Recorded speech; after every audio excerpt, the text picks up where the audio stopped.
Tema kita pada hari ini adalah pasti menang bersama dengan Tuhan. Jadi tema kita pasti menang bersama dengan Tuhan. Kita buka satu ayat aja di Wahyu 17 ayat 14. Wahyu 17 ayat 14. Kalau bisa ditampilkan multimedia, satu ayat aja. Kita baca sama-sama. Ini persis dengan apa yang baru kita nyanyikan tadi, ya. 1, 2, 3, iya. Mereka akan berperang melawan anak domba. Tetapi anak domba akan mengalahkan mereka, karena ia adalah Tuhan di atas segala Tuhan, dan Raja di atas segala Raja. Mereka bersama-sama dengan dia juga akan menang. Yaitu mereka yang terpanggil, yang telah dipilih, dan yang setia. Berarti ada progresif. Nah, ayat ini kalau kita baca, ada kepastian bagi anak-anak Tuhan. Sehingga anak-anak Tuhan tidak perlu lagi merasa ragu dalam hidupnya. Merasa bimbang. Karena ayat ini jelas mengatakan apa? Tapi harus syaratnya apa? Dengan siapa? Dengan Tuhan Yesus. Jadi tidak boleh ada keraguan, kebimbangan di dalam hidup kita. Karena firman ini adalah pasti kalau kita perang pasti menang. Nah, tetapi kalau kita baca lagi pelan-pelan, secara keseluruhan satu ayat ini kita pasti menang. Tapi kalau kita baca pelan-pelan, mungkin sahabat LTVC pasti gelisah. Kenapa? Karena ada 2 poin sebenarnya di ayat ini kalau kita baca pelan-pelan. Walaupun pasti menang, tetapi ada rasa apa? Kenapa sih ikut Tuhan begitu? Nantinya. Kenapa? Karena kita lihat, kita baca ya, kita baca pelan-pelan tadi. Nah, mereka akan berperang melawan anak domba. Nah, yang pertama, sebagai anak Tuhan, tidak ada zona nyaman. Di sini jelas, tidak ada zona nyaman. Artinya, kita diam pun apa? Diam pun diserang. Jadi, kalau anak-anak Tuhan hadapin masalah, jangan dikit-dikit, mana Tuhan? Enggak. Ada Tuhan pun kita enggak ada zona nyaman. Mereka akan berperang melawan anak domba. Tapi jaminannya apa? Tetapi anak domba akan mengalahkan mereka. Karena apa? Dia adalah Tuhan di atas segala Tuhan dan Raja di atas segala Raja. Mereka bersama-sama dengan dia juga akan menang. Siapa mereka? Saudara dan saya. Bapak Ibu. Ya, itu bersama dengan Tuhan pasti menang. Tetapi yang terpanggil, dipilih dan setia. Nah, biasanya orang suka cari safety dong. Ngapain sih saya nggak suka lah. Orang saya nggak ngapa-ngapain kok diserang, mendingan saya ikut yang lain. Benar nggak Bapak Ibu? Padahal nggak, dalam Tuhan itu sudah pasti. Tidak ada zona nyaman. Karena begitu kita percaya Tuhan, kita udah menjadi seterunya si jahat. Jadi mau ngapain pun kita selalu ketemu lawan. Karena yang ada cuma hitam dan putih, tidak ada abu-abu. Kalau kita udah bersama dengan Tuhan, misalnya kita di putih, yang jelas lawan kita yang hitam, ya. Nah, inisiatif perang ini bukan dari Tuhan, tetapi dari si jahat. Mereka akan berperang melawan anak domba. Yang mulai siapa? Tuhan? Enggak. Yang mulai si jahat. Makanya kita sebagai anak-anak Tuhan harus hati-hati. Kenapa kita anak Tuhan dibilang sebagai prajurit Kristus? Nah, ayat ini menggambarkan sebenarnya. Mau enak, mau tidak, mau senang, mau tidak, kita ini prajurit. Karena kita setiap saat dipanggil oleh Tuhan. Ayo ikut saya berperang. Kita harus siap setiap saat. Mau suka, mau tidak. Karena kita anak-anak Tuhan, ya. Musuh menyerang kapan aja. Mereka berperang melawan anak domba. Kapan saja dan tidak Artinya tidak melihat waktu yang enak atau tidak enak. Mereka akan nyerang aja, kapan aja ya. Pada saat kita lengah. Saya kasih contoh hal yang mudah, yang gampang dipahami. Mengenai kita menghadapi situasi kapanpun, waktu senang-senang pun bisa diserang. Contoh, Bapak Ibu lagi makan di restoran enak-enak.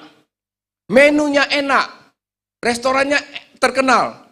Tetapi tiba-tiba ya, ada yang mau ngantar makanan itu tumpah. Nggak usah kena badan deh, kena tasnya saja.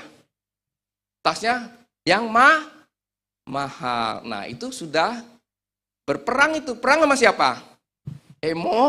Emosi. Itu simple. Makanya anak Tuhan mau siap atau tidak, pasti ada tesnya ya. Nah, apalagi di rumah, apalagi di kantor, apalagi di usaha, apalagi di jalan, ya kan? Bahkan apalagi di dalam gereja ada tesnya. Orang kita lagi makan enak-enak aja ada tes. Iya kan? Sering kan kalau lagi marah-marah itu orang suka ngambil video, terus di viral ya. Nah, itu waduh, ketahuan banget tuh. Tapi di sini nggak ada ya. Kok senyum-senyum semua? Nggak ada, gitu dong, harus berani, nggak ada ya. Oke. Atau kadek ngaku. Oke lah. Oke, kita lupakan itu ya. Nah, dalam konteks ini, pasal 17 ini kita baca satu ayat aja, ayat 14. Sebenarnya berperang sama siapa sih? Itu pasti pertanyaan sahabat LTVC. Kan kita baca cuma satu ayat, mereka akan berperang melawan anak domba. Siapa itu mereka? Iya kan? Ternyata kalau kita baca di pasal 1 di ayat 17-nya, kita nggak baca ke situ karena nanti panjang. Itu ternyata dikatakan perempuan di situ. Dari pasal 17 kita baca nanti sampai 13, itu ternyata perempuan, ya. Apa sih arti perempuan, sahabat LTVC? Kita ini kan calon, nangkep ya. Berarti ada dua perempuan.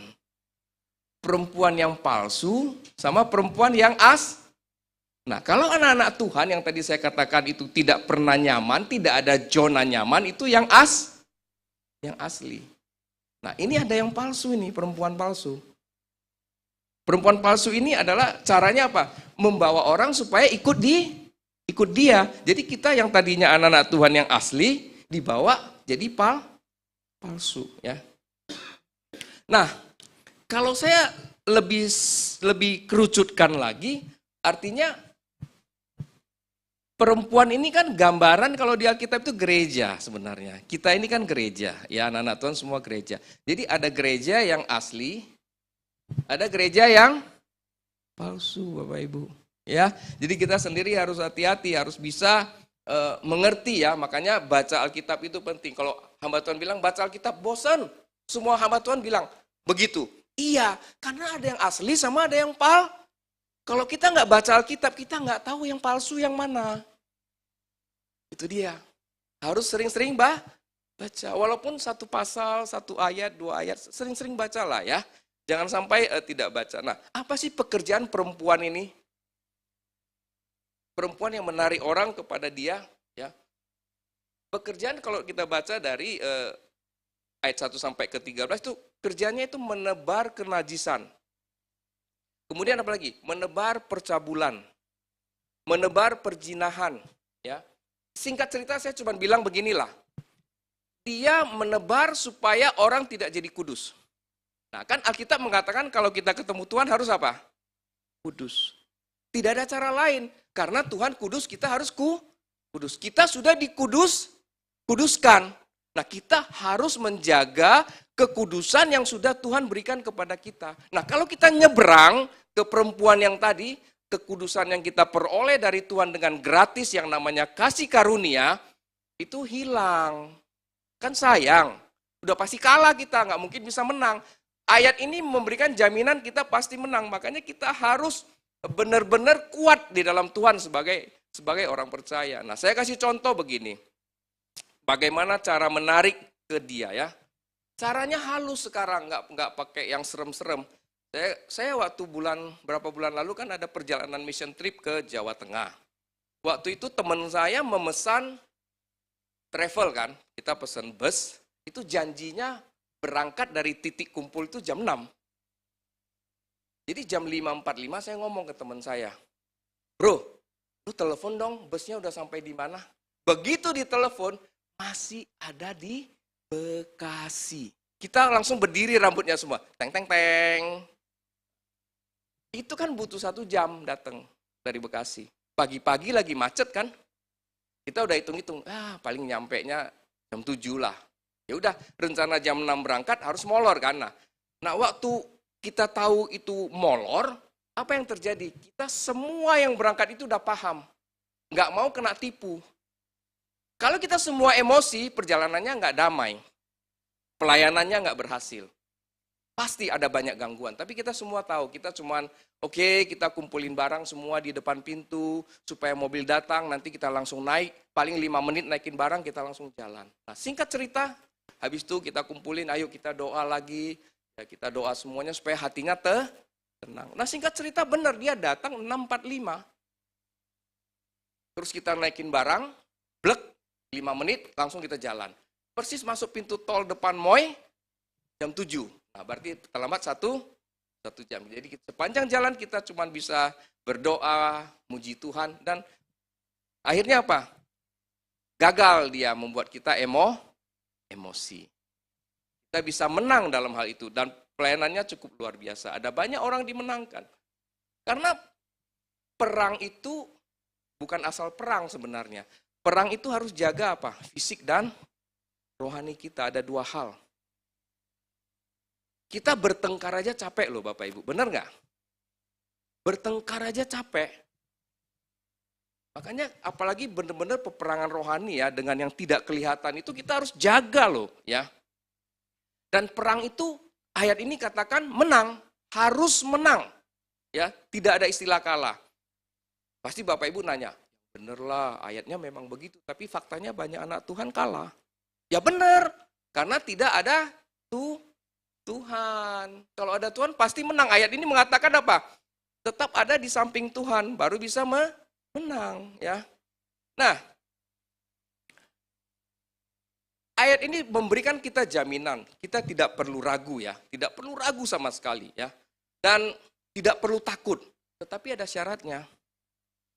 Nanti kita bahas di poin yang kedua. Poin yang pertama adalah kita perang bersama Tuhan. Ya. Nah, namanya perang itu harus apa? Harus ada latihan dan harus ada skill. Ya. Harus ada pengetahuan.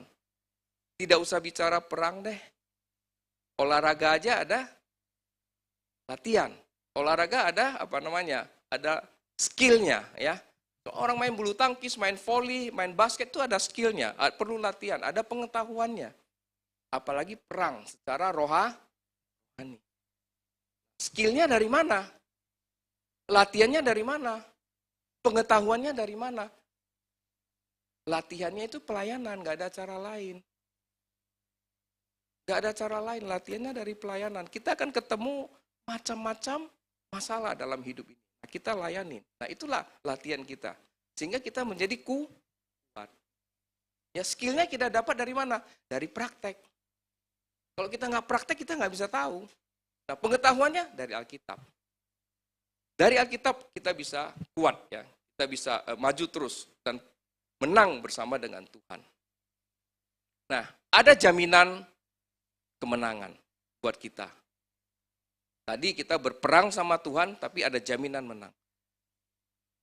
Minggu ini ataupun bulan ini kita khotbahnya itu boleh dikatakan walaupun nggak sama hamba Tuhannya, tapi itu kelihatannya seperti ada kaitannya, ada nyambung. Benar nggak ya, sahabat LTBC? Kita diminta jangan berlama-lama. Iya kan? Waktu khotbah minggu-minggu yang lalu. Kita diminta jangan berlama-lama. Artinya jangan seperti Lot yang berlama-lama, akhirnya kalah. Ya.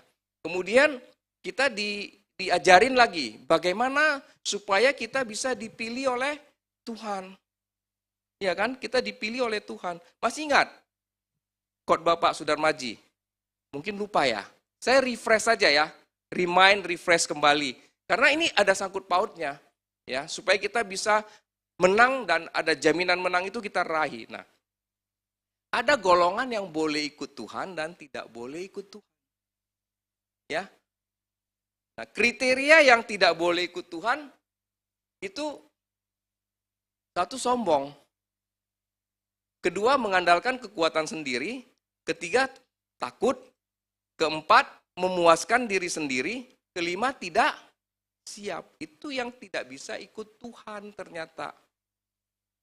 Jadi kita semua dipanggil memang. Ya kan? Dipanggil. Tapi waktu disaring, sombong nggak? Andalkan kekuatan sendiri nggak? Kemudian takut nggak? Nah itu saringan pertama. Kemudian mau dipilih, ada saringannya lagi. Apakah memuaskan diri sendiri? Kemudian apakah dia siap? Nah itu baru dipilih tuh saringannya. Jadi lima kriteria ini penting buat kita. Dan cuma 2 kriteria yang boleh ikut. Tidak cari kepuasan sendiri dan siap menghadapi perang. Nah kalau siap menghadapi perang, itu artinya apa? Tubuh, jiwa, dan roh kita harus kuat. Ya, tubuh, jiwa, dan roh kita harus kuat ya. Oke. Nah, ada jaminan untuk menang. Tetapi kita tidak boleh suka. Yang boleh apa? Suka-sukamu Tuhan, bukan suka-sukaku Tuhan. Nah itu beda itu. Mu sama ku aja beda ya. Jadi ada aturan main yang ditetapkan oleh Tuhan. Sahabat LTVC. Ya, dalam olahraga ada aturannya, dalam peperangan rohani juga ada aturannya. Yang paling penting apa? Sehat tubuh, jiwa, roh. Ya. Kenapa penting sehat tubuh, jiwa, roh? Sederhana sekali. Kalau tubuh tidak sehat, teman-temanmu udah maju berperang, lu tinggal di belakang, benar nggak? Siapa yang bisa gendong? Siapa yang bisa angkut? Ketinggalan di belakang. Kalau tubuhnya tidak sehat. Nah, kedua, jiwa. Teman-temanmu lagi nembak musuh, kamu lagi di belakang, kamu nembaki teman-temanmu dari belakang. Artinya kan jiwanya terganggu. Jadi tubuh, jiwa, roh itu harus benar-benar. Nah, roh. Kalau rohnya tidak sehat, gampang pindah dari yang putih ke yang hitam. Gampang sekali pindah. Nah, oleh sebab itu tubuh, jiwa, roh kita harus sehat. Di samping kita lewatin kriteria tadi ya. Kita lewatin kriteria tadi. Itu tubuh, jiwa, roh kita benar-benar harus sehat. Nah, syaratnya menang bersama dengan Tuhan di ayat ini, satu ayat ini ya, itu aturan mainnya pertama dipanggil dulu. Kedua dipilih. Ketiga setia. Nah, dipanggil ini adalah tahap awal. Kalau Bapak Ibu yang mungkin punya keluarga di militer, mau masuk ke akademi aja harus lulus tes. Ya, waktu dipanggil itu memang harus lulus. Dipanggil itu nggak gampang loh, Bapak Ibu. Di Alkitab itu mencatat, seorang ratu kalau tidak dipanggil oleh rajanya, kalau dia datang ketemu jadi apa? Mati. Kita ini anugerahnya besar, kita dipanggil Tuhan, kita dipanggil Bapa di sorga. Coba, kenapa nggak mau? Tuhan sendiri yang panggil kita. Ya. Di Yohanes 6 ayat 44 katakan begini. Kita ini bisa ketemu Yesus karena ditarik oleh Bapa di surga. Yohanes 6 ayat 44. Bapak Ibu, sahabat LTVC, ya. Keren aman nggak? Menurut saya keren. Anak-anak Tuhan itu sebenarnya orang-orang yang paling keren di dunia. Cuman satu orang yang ngomong amin loh, bener loh, pada termenung semua ini. Serius, anak Tuhan itu orang yang paling keren. Bapa yang tarik, Bapa yang panggil. Bapa yang panggil, ya. Untuk bisa menjadi prajurit-prajurit Kristus. Ratu saja mau ketemu raja, ini raja di atas segala raja. Kita yang dipanggil, gak perlu ketemu. Esther aja mau ketemu, kalau rajanya nggak ngulurin tongkat, selesai dia. Ya. Nah, gambaran yang saya sampaikan adalah suatu penghargaan yang besar dari Bapa di surga sebenarnya. Untuk kita semua, anak-anak Tuhan. Ya. Hadiah yang paling besar itu dipanggil. Ya. Makanya kadang-kadang kita kalau dipanggil, gua nggak mau lah, yang lain aja. Jangan, sayang. Gak semua orang juga dipanggil. Kalau sempat masuk dalam panggilannya, ikut aja, itu anugerah lah. Pokoknya itu anugerah ya. Nah, saya kasih contoh kalau misalnya ada sesuatu yang urgent, yang penting, pasti Bapak Ibu panggil orang yang udah tahu pasti berhasil. Kalau Tuhan panggil kita, dia tahu apa?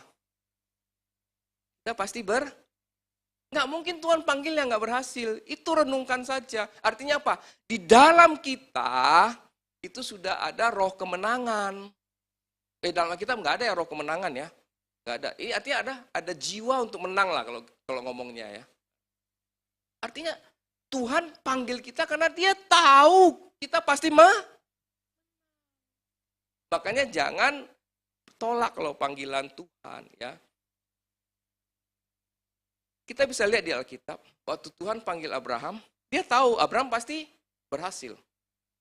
Dia panggil Daud, dia tahu Daud pasti berhasil. Dia panggil Yusuf, Yusuf pasti berhasil. Nah, waktu Saul, Tuhan bilang, kan Nabi Samuel kan bilang gini, mereka udah nggak mau lihat saya sebagai nabi. Enggak, mereka nggak percaya saya Tuhan, bukan kamu. Makanya kadang-kadang kita GR, iya kan? Kadang kita suka GR. Kalau kita nggak dihargain, kita marah. Enggak lah.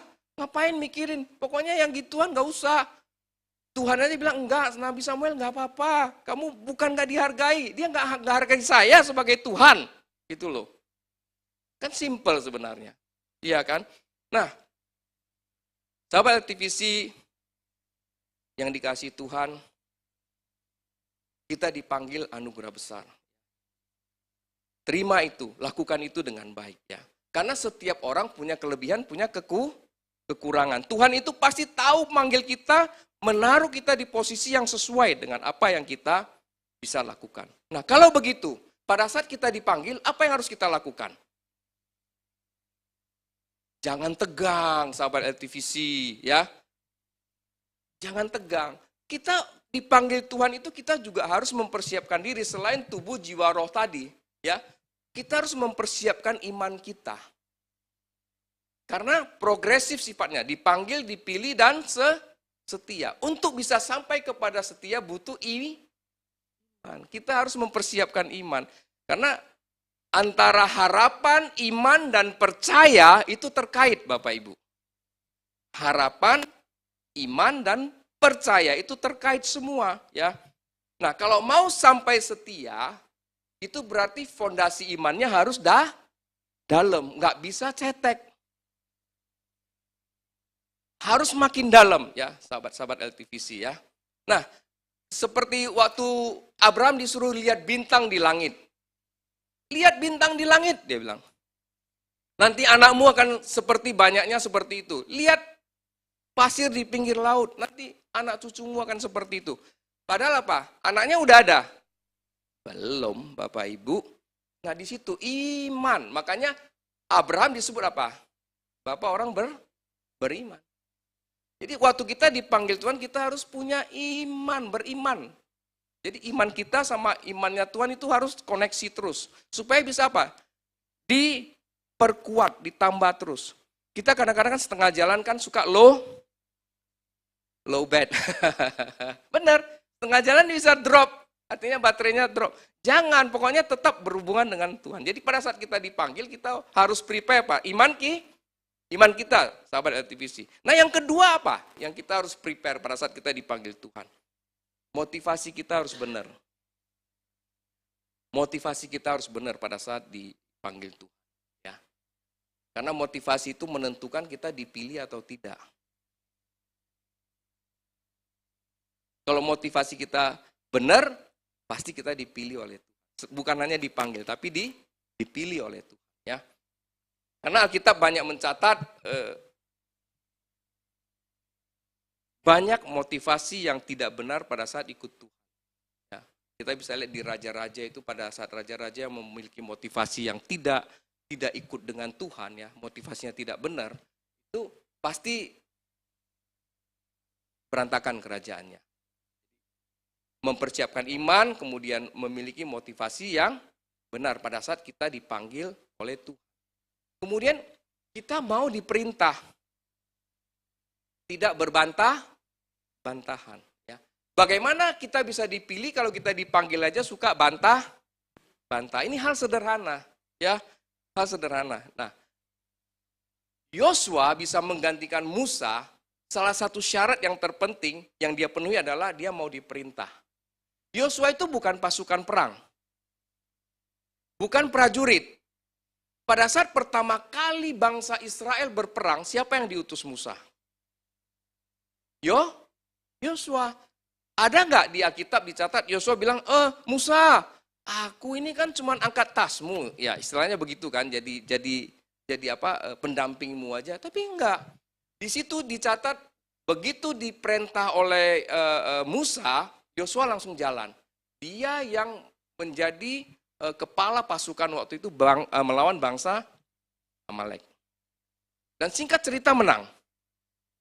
Artinya apa? Pada saat dia bukan prajurit, bukan pasukan perang, disuruh perang, artinya apa? Menyerahkannya nyawa, sahabat LTVC. Tinggal langsung begitu ditembak atau dipanah pasti mati. Tapi itulah, karena Yosua itu percaya dengan Musa, karena Musa itu utusan Tuhan, dia maju. Nah, singkat cerita mereka dilindungi oleh Tuhan. Jadi, sahabat LTVC yang dikasih Tuhan, kalau kita dipanggil, siapkan imanmu, motivasimu benar, mau diperintah, kemudian mau menambah pengetahuan. Itu supaya menjadi apa? Dorongan kita buat dipilih oleh Tuhan. Karena kitab katakan di 2 Petrus 1 ayat 5 sampai 7 dikatakan begini. Bukan hanya iman yang cukup. Tambahkan apa? Kebajikan, tambahkan apa? Pengetahuan, tambahkan apa? Penguasaan diri, tambahkan apa? Ketekunan, tambahkan apa? Kesalehan, tambahkan apa? Kasih. Ini bicara apa? Ini bicara exousia, kekuatan Roh Kudus yang ada dalam diri kita.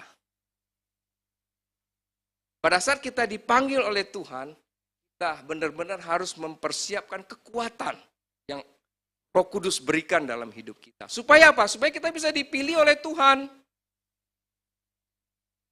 Naik kelas dipilih, bukan hanya dipanggil, dipilih.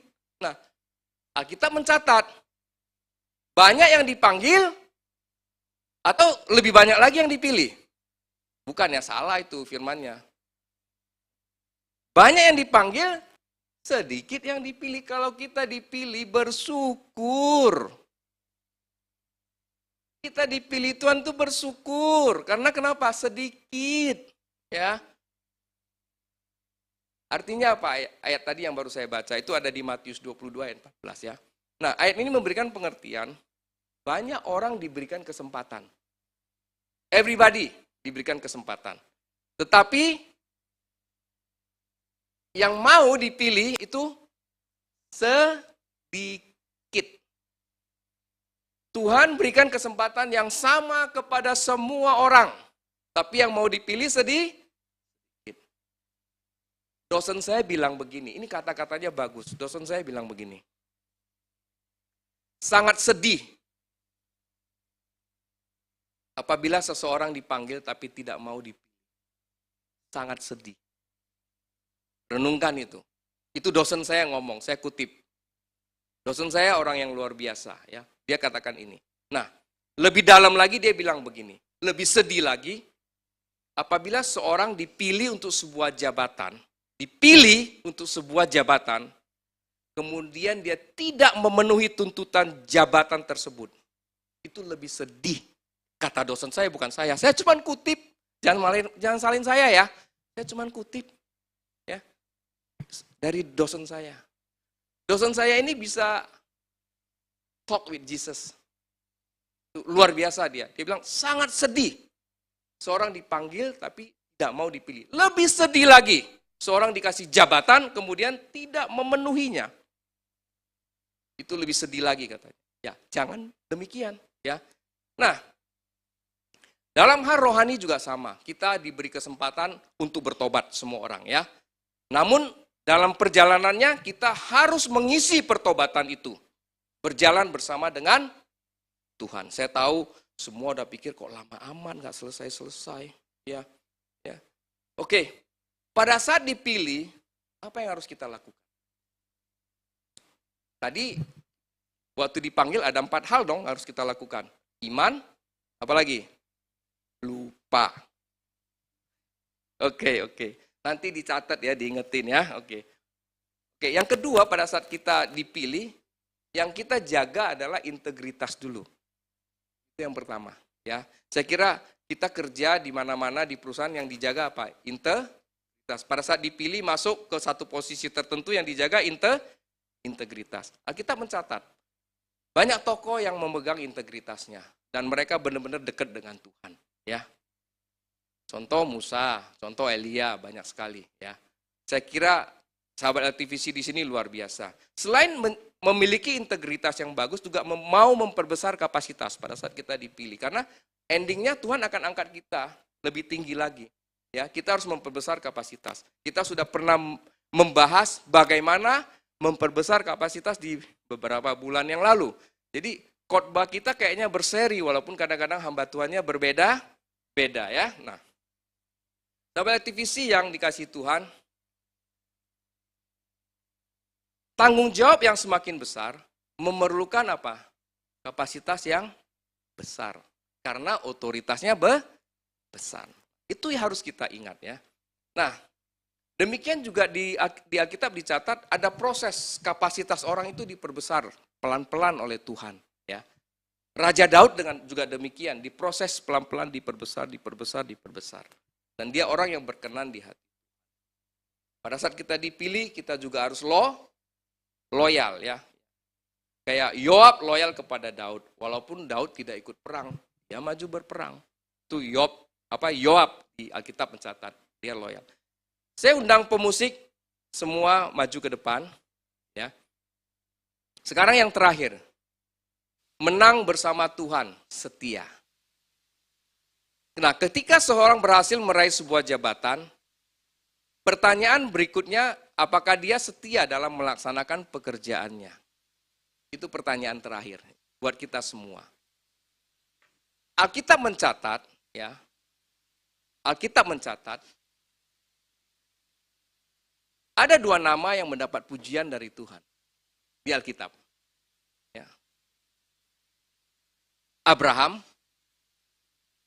disebut bapak orang percaya dan bapak orang beriman. Tadi saya sudah katakan. Yang kedua, Musa. Itu Tuhan sendiri yang ngomong. Setia dalam segenap rumahnya. Di Ibrani 3 ayat 2. Jadi waktu kita dipanggil, dipilih, yang terakhir adalah setia. Di dalam kesetiaan itu, yang harus dimiliki adalah hati hamba. Di Lukas 17 ayat 7 sampai 10 ya. Banyak sekali. Coba dibuka deh, ini penting. Karena ini menyangkut setia. Lukas 17. Mungkin ayat 10 aja dibuka. Tolong dibuka, ini penting. Nah, ini kita baca sama-sama. 1, 2, 3 iya. Demikian jugalah kamu, apabila kamu telah melakukan segala sesuatu yang ditugaskan kepadamu, hendaklah kamu berkata, kami adalah hamba-hamba yang tidak berguna, kami hanya melakukan apa yang harus kami. Nah, ini orang setia. Tidak butuh sanjungan. Tidak butuh pujian. Jadi hati hamba. Itu karakter daripada orang-orang setia. Dipanggil, dipilih, dan setia. Kemudian di dalam kesetiaan kita harus bisa menghasilkan buah Roh Kudus. Itu sudah pasti. Dan kita harus tertancap di pokok anggur yang benar. Itulah supaya kita mempertahankan kesetiaan kita. Apabila ada buah Roh Kudus, maka itu menguatkan kita. Selain itu juga ada karunia Roh Kudus yang dipakai. Kalau orang-orang yang dipanggil, dipilih dan setia itu pasti punya dua. Karunia Roh Kudus dan karunia buah-buah roh. Itu dua hal itu pasti ada di dalam diri orang-orang yang setia. Ya. Dan dia bisa mampu mengendalikan dirinya. Amin. Puji Tuhan. Yes. Oke, semangat.